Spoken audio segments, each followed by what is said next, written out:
Great Coasters International, or commonly referred to GCI, has made over 30 coasters in their existence, but the one that started them out was a coaster that has been hated for years and years due to its roughness and weak layout. This, of course, is Wildcat at Hersheypark, the ride that is now closed forever and is most likely going to get a hybrid conversion from RMC. Instead of looking into the future, let's look at the current ride and see how it stacked up against other coasters made by GCI.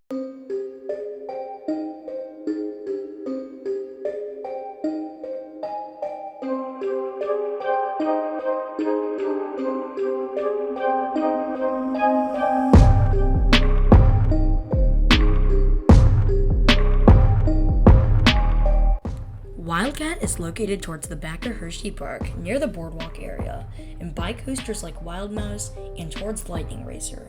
You really don't see the coaster until the latter part of the queue, and it really doesn't have a dominating appearance whatsoever. It's really just a mess of wooden track, and you really can't see any of the layout that's coming up. The entrance sign and pavilion by the exit of the ride are very nice, although they could use a bit of refurb and the area isn't the cleanest. There's really not much to the queue, just a few switchbacks and a ramp leading up into the station, and the station itself looks pretty nice, although a lot of it feels dated. The trains on Wildcat are the Millennium Flyers from GCI, and normally I like these restraints on a coaster, but on Wildcat, the ride is so rough that it will automatically staple you if you are not holding your lap bar up. And trust me, even if you try to hold your lap bar up, you will get Hersheypark specialed midway through the ride. After riding this ride in almost every row, it's pretty clear to me that the best row to ride in is the front row. It feels a bit smoother up in the front row, although by no means is it smooth. And I just feel like you get better airtime and stuff, if you even get close to getting airtime on this ride. Now, let's talk about the actual layout of Wildcat. Starting off, out of the station, you take a right-hand turn into a bunny hill before the lift hill. First of all, this bunny hill is absolutely forestless. It's not like an RMC pre-lift by any means. I think they were trying to go for something here, but they completely failed. Good job, GCI. After ascending the 106-foot tall lift hill, get ready for the most exhilarating drop at Hersheypark. Better than Storm Runner, Sky Rush, Fahrenheit, and Candemonium all combined. Get ready for a curved drop that does absolutely nothing, giving you no forces, and all it does is rattle your brain. By the time you hit the bottom of the first drop, your bones are already shaking. And luckily, there's a helix that's very much elevated and not taken with much speed, so you get a better relief, before dropping right back down into the action with some low to the ground turns. Wow, how interesting and unique for a GCI.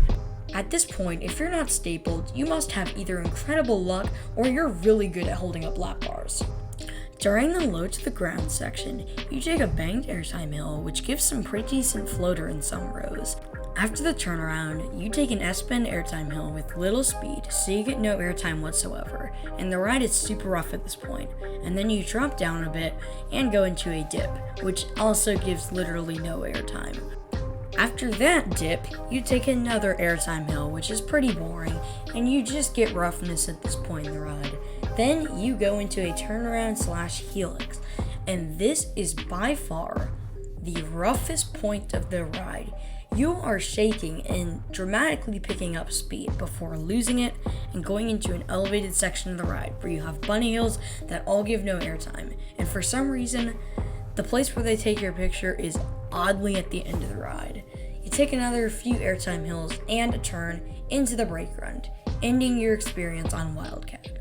But wait a minute, there's more. Now time for the best part of the ride, the part that everybody's looking forward to. It's not the brake run, it's the brakes itself.